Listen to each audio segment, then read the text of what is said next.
같이 기도하시겠습니다. 은혜와 사랑이 풍성하신 하나님 감사합니다. 오늘 이렇게 성경 말씀을 배울 수 있도록 도와주시고 또 지금까지 지켜주신 거에 대해서 감사를 드립니다.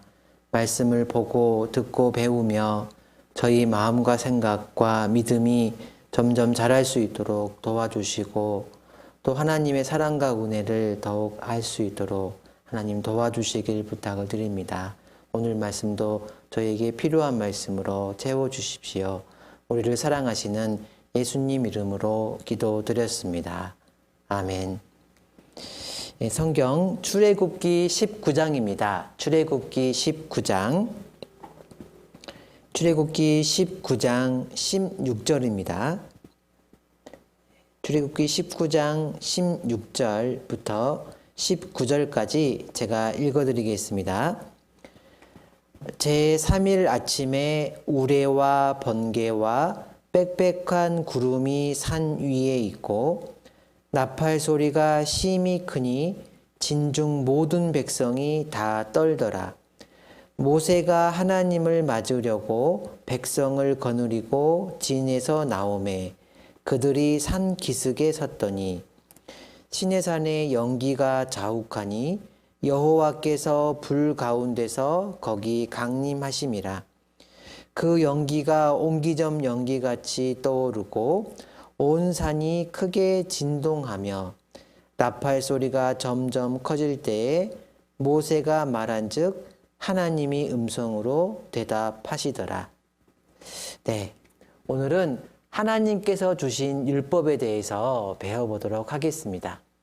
여기 화면을 보니까 사랑하는 남자와 여자가 있습니다. 만나면 보고 싶고 헤어져도 보고 싶은 사랑하는 남녀가 있습니다. 이 남녀가 드디어 시간이 지나서 많은 사람들 앞에서 우리 이제 한 사람만 사랑하기로 약속하는 결혼식이 다가왔습니다. 이 결혼식에서는 신랑은 아주 예쁘고 신랑은 아주 멋지고 아주 잘생긴 최대한 모습을 가지고 결혼식장에 옵니다. 신부는 아름다운 모습과 예쁘게 차려입고 결혼식장에 오게 됩니다. 그리고 결혼식장에는 많은 음식과 좋은 음악으로 많은 사람들을 만나게 되는 그런 날이 바로 결혼식 날인 겁니다. 마찬가지로 사랑하는 사람이 만나서 약속을 하고 모든 사람들 앞에서 약속을 하는 그런 날이 있는 것처럼 이스라엘 백성들도 하나님을 만나서 하나님만 사랑하기로 한 약속한 날이 있었습니다. 오늘 그 날에 대해서 배워볼 건데요. 이 이스라엘 백성은 드디어 하나님을 만나는 날이 이제 오게 됐습니다. 그래서 애굽에서 노예로 있었을 때 우리를 구원해 주신 하나님, 10가지 재앙과 그 홍해의 바다의 길을 열어가지고 우리를 구원해 주신 하나님, 또 광야에서는 구름 기둥과 불 기둥으로 또 만나와 메추라기로 우리를 먹이시고 또 보호해 주시고 인도하신 하나님. 이스라엘 백성들은 그 하나님을 드디어 만나는 날인 겁니다. 시내산에서 하나님께서 이스라엘 백성을 만나시러 내려온다고 하셨습니다. 이스라엘 백성과 하나님이 만나는 그날 어떤 일이 발생했을까요? 드디어 만나고 싶은 두 사람이 만났습니다. 결혼식장에서 두 사람이 만나는 것처럼 하나님과 이스라엘 백성이 만나는 겁니다.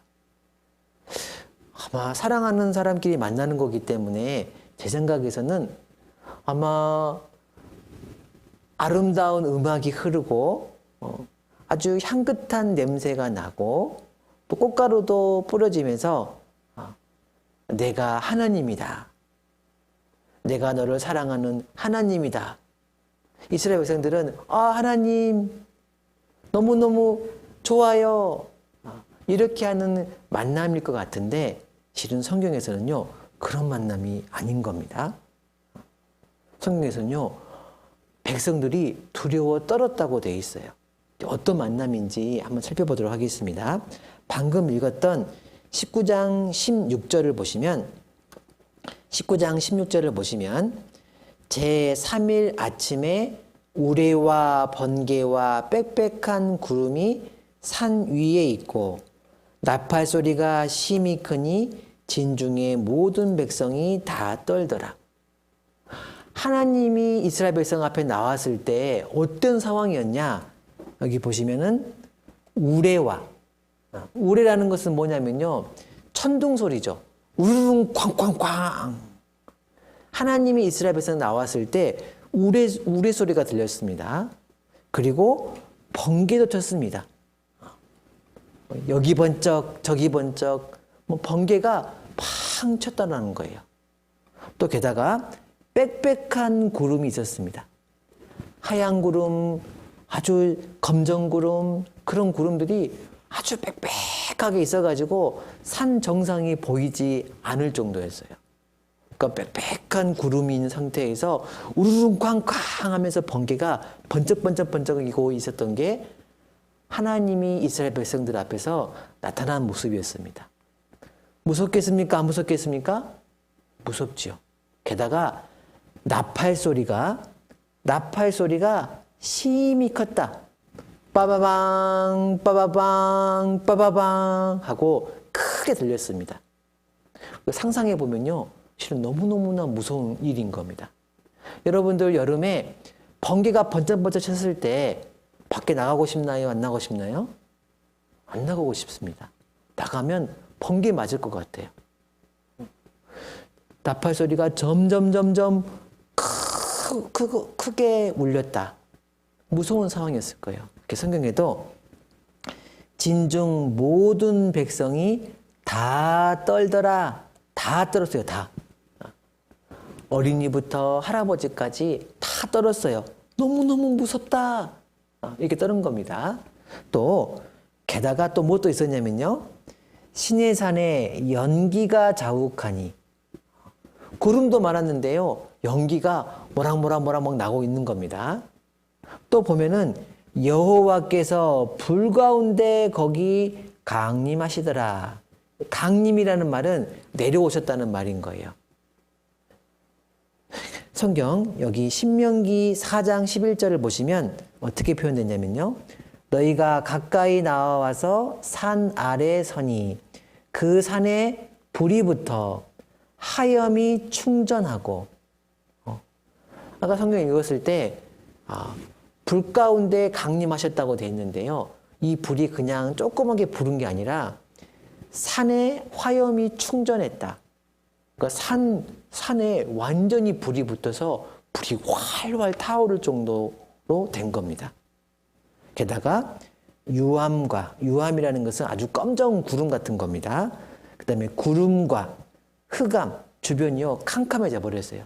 구름이 꽉 짜버리니까는 하늘이 어두워진 겁니다. 굉장히 무서웠겠죠.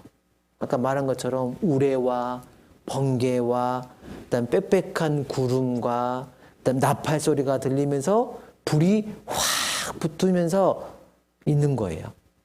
굉장히 무서웠을 겁니다.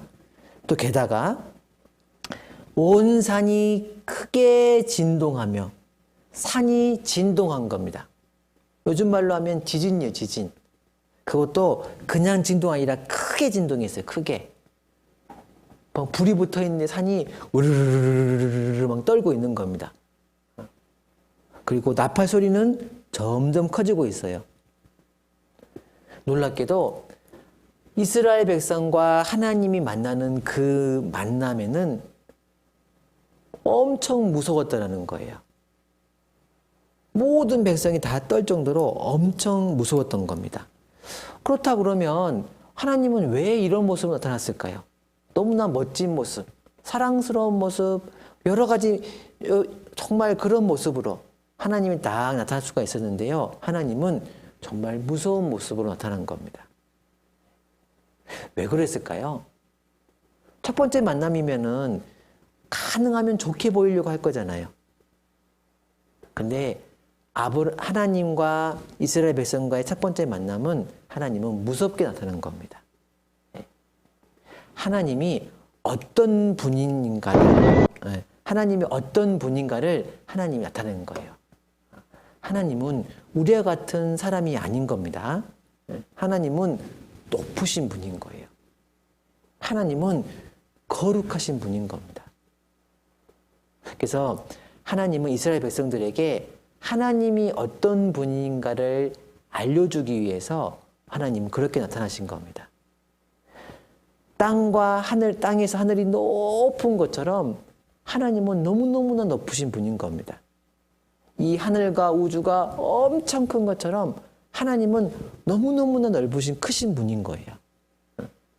그리고 하나님은 빛이시라 하는 것처럼 하나님은 너무너무나 깨끗하고 거룩하신 분인 겁니다. 어둠이나 죄는 조금도 받아들일 수 없는 분이라는 거예요. 그래서 하나님은 그렇게 크고 높고 거룩하신 분이라는 것을 알려주기 위해서 하나님은 시내산에서 번개가 치고 천둥이 치고 캄캄한 구름이 있고 나팔 소리가 크게 나고 멍치지 나는 그런 모습으로 나타난 겁니다. 하나님은 너희와 다르다. 나는 너희와 다르다는 것을 알려주는 겁니다. 여기 번개치는 장면들을 모아봤습니다. 번개가 우르릉 쾅쾅 치는 것을 보면은 정말 하나님과 사람은 너무나 다르다는 것을 금방 느낄 수가 있습니다. 이것을 보면서 하나님은 너무너무나 거룩하신 분이구나. 너무너무나 높으신 분이다. 라는 것을 생각해 보면서 한번 보시길 바랍니다.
마지막 화면에서 사람이 소리를 지르죠. 으악 소리 짓는 것처럼 정말로 그 당시에 이스라엘 백성들은 그 하나님을 보면서 너무너무나 무서워 떨었을 겁니다. 야, 하나님은 너무너무나 높으신 분이구나. 너무너무나 거룩하신 분이구나. 너무너무나 깨끗하신 분이구나. 이렇게 생각했을 겁니다. 그래서 성경에서 하나님의 영광을 보았던 사람들은요, 다 그렇게 얘기했습니다. 에스겔서 성경을 보면은 천사들이 하나님을 보면서 눈을 가리고 그다음에 발을 가리면서 거룩하다, 거룩하다, 거룩하다 이렇게 얘기했습니다. 천사들도 하나님을 보면서 너무너무너무나 거룩하다. 다니엘은 하나님의 영광을 보면서 이렇게 했습니다. 내가 썩는 것 같다. 실은 하나님은요, 너무너무나 거룩하신 분인 겁니다. 그 앞에서 이 죄라든지 어두움은 결코 받아들일 수가 없는 겁니다. 하나님은 너무너무 높으신 분인 거예요. 하나님은 그런 하나님이라는 것을 이스라엘 백성들에게 알려주시는 거예요. 그리고 우리 어린 여러분에게도 알려주는 겁니다. 그리고 그 하나님의 마음과 기준이 어떠하다는 것을 알려주기 위해서 하나님이 이렇게 보여주기도 하지만 하나님이 율법이라는 법을 줘가지고 하나님의 마음이 어떤가, 하나님의 기준이 얼마나 높은지를 하나님이 또 알려주시는 거예요. 그래서 하나님 어떻게 하셨냐면은 시내산에서 이 모습을 보여준 이후에 모세를 불러서 하나님의 율법을 이스라엘 백성들에게 주게 됩니다. 이스라엘의 율법은 이겁니다. 율법은 십계명도 율법이고 제사법도 율법이고 도덕법도 율법입니다. 모두 하나님이 모세를 통해서 주었던 것인데요. 제사법은 성막에서 제사 드리는 방법이 나와 있는 거고, 제사 드리는 방법이고, 도덕법은 이 사회에서 물건을 훔쳤을 때는 어떻게 하라라는 그런 법들인 겁니다. 그래서 이거를 다 합해서 율법 이렇게 부릅니다. 율법으로 이렇게 부릅니다. 그래서 하나님은 하나님의 마음과 기준이 어떠한 것을 알게 해주려고 하나님의 율법을 모세에게 준 겁니다. 그렇기 때문에 율법을 보고 있으면 하나님이 어떤 마음이고 어떤 기준이라는 것을 또 금방 알 수가 있어요.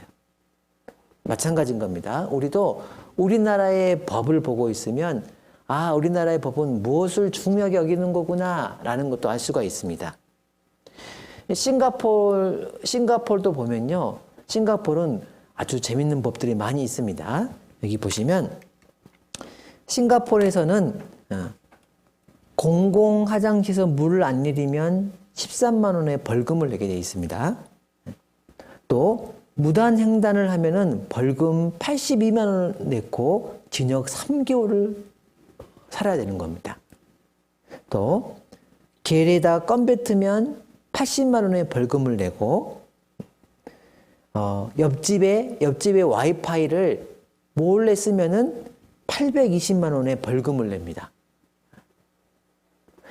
싱가포르에 있는 법을 딱 보고 있으면 싱가포르는 공공질서의 법을 아주 크게 생각하고 있는구나.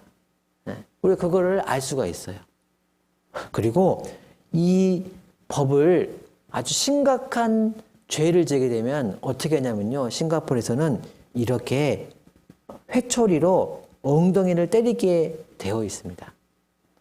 이 회초리도요, 딱 정해져 있습니다. 1.2m, 너비 3cm, 그 다음에 등나무로, 그리고 때릴 때는 각도 몇 도에서 때리라. 이렇게 법으로 다 정해져 있습니다. 우리가 이런, 싱가포르는 공공의 질서를 아주 크게 생각하는 거구나.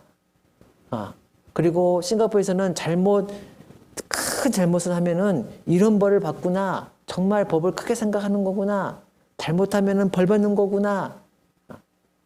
우리가 그 법을 보면요. 그 나라의 가치관과 그 다음에 어겼을 때 어떤 문제점이 있는지를 금방 알 수가 있습니다. 마찬가지로 하나님의 율법도 그러한 겁니다. 하나님의 율법도 하나님이 뭘 크게 생각하시는 건지, 어기면 어떻게 되는 건지를 하나님 말씀해 주고 있는 거예요.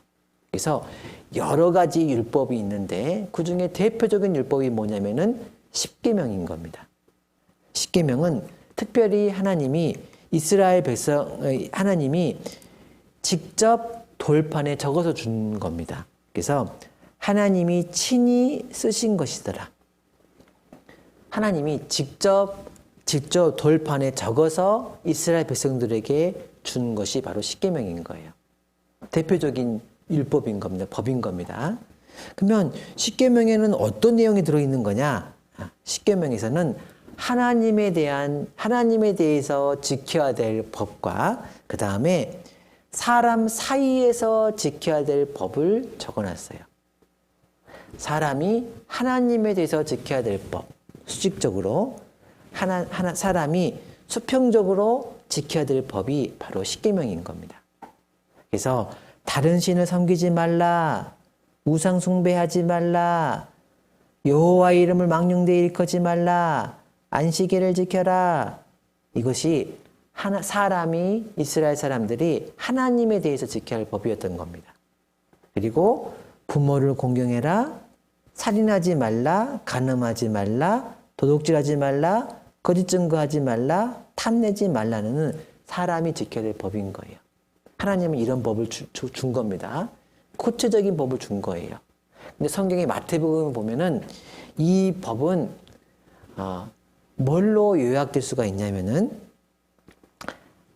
하나님을 사랑하라 라는 법으로 요약을 될 수가 있어요. 하나님을 사랑해야 되기 때문에 다른 신은 섬기면 안 되고 우상 숭배하면 안 되고 망령되 일컫으면 안 되고 안식을 안 지키면 안 되는 겁니다. 그래서 예수님이 모든 율법은 하나님을 사랑하라, 이웃을 사랑하라 이 두 가지 법으로 다 요약이 된다고 했습니다. 그래서 하나님이 중요하게 생각하시는 것은 뭐냐? 많은 법이 있지만 그 많은 법을 하나님은 그 중요한 내용의 취지가 뭐였냐? 사랑하라는 것이에요. 사랑하라. 너는 하나님을 사랑하라.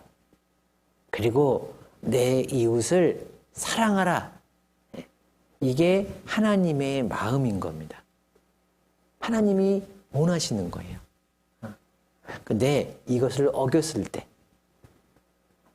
하나님을 떠나버리고 하나님을 미워하고 이웃을 시기하고 이웃을 미워한다면 어떤 결과가 있겠느냐. 그래서 하나님이 율법을 주시고 율법을 지켰을 때와 지키지 않았을 때 하나님을 사랑하고 이웃을 사랑했을 때는 하나님이 그 사람에게는 축복을 주는 겁니다. 근데 반대로 하나님을 버리고 이웃을 미워한다면 하나님은 그 사람에게 저주를 준다는 거예요.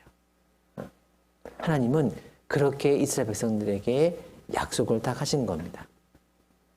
근데 문제는 하나님과 이스라엘 백성들 사이에 하나님의 율법을 주고 축복과 저주를 약속을 했는데 이스라엘 백성들이 하나님을 사랑하지 않고 하나님을 버리고 이웃들을 미워했다는 겁니다. 그래서 이스라엘의 역사를 보면은 저주받는 역사가 많이 있어요. 근데 어떤 사람들은 저는요 다 지켜요. 저는 십계명을 다 지키고 있어요. 이렇게 이야기하는 사람도 있었습니다. 그게 누구였냐면은 예수님 당시에 바리새인들이었어요. 저는 하나님을 사랑하고 있습니다. 이웃을 사랑하고 있습니다. 이렇게 얘기하고 있었던 거예요. 근데 예수님은 그 얘기를 한 겁니다. 내가 하나님을 사랑한다고 하지만은 너의 마음속을 보니까 욕심이 있고 하나님 사랑하는 것보다 돈을 더 사랑하고 칭찬받는 것을 더 사랑하고 너의 마음은 하나님을 사랑하는 모양은 있지만 마음에서 하나님을 사랑하지 않는구나. 너는 이웃을 사랑한다고는 하지만 너는 선행을 베푼다고 하지만 부모를 사랑한다고 하지만 너는 보니까 그렇지 않고 있구나. 말은 그렇게 하고 하지만 네 마음 속에서는 그렇지 않고 있다. 예수님은요 그걸 지적한 겁니다. 하나님은 정말 마음과 행동으로 하나님을 사랑하고 이웃을 사랑하서 원하지만 그렇지 않다라는 거예요. 그래서 하나님은 이런 말씀했습니다. 마태복음 7장에 나는 너희에게 이르노니 노하는 자마다 화만 내도 살인한 자와 똑같다. 음욕을 품는 자마다 마음에 나쁜 생각을 가지고 있은 것만으로도 이미 너는 가늠한 자다. 예수님이 행동으로 하지 않았기 때문에 나는 율법을 다 지켰다라고 생각하는 바리새인들에게 마음의 문제를 얘기한 겁니다. 사도 바울도 얘기했습니다. 사도 바울도 율법을 온갖 율법을 내가 9가지는 잘 지켰는데 1가지는 못 지켰다. 그게 아니라 10가지를 다 지켜야 된다는 거예요. 온갖 율법을 그것도 항상 행하지 아니하면 저주 아래에 있다. 사도 바울도 이렇게 한 겁니다. 그렇기 때문에 이스라엘 사람들과 바리새인들은 하나님의 율법을 지키지 못했기 때문에 저주 안에 있었던 겁니다. 하나님이 원하시는 것을 행하지 못했기 때문에 저주 아래 있었어요. 마땅히 저주 아래 있고 심판받아야 되었던 겁니다. 근데 문제는 이스라엘 백성들만 그런 게 아니라 실은 우리도 그러하다는 거예요. 우리도.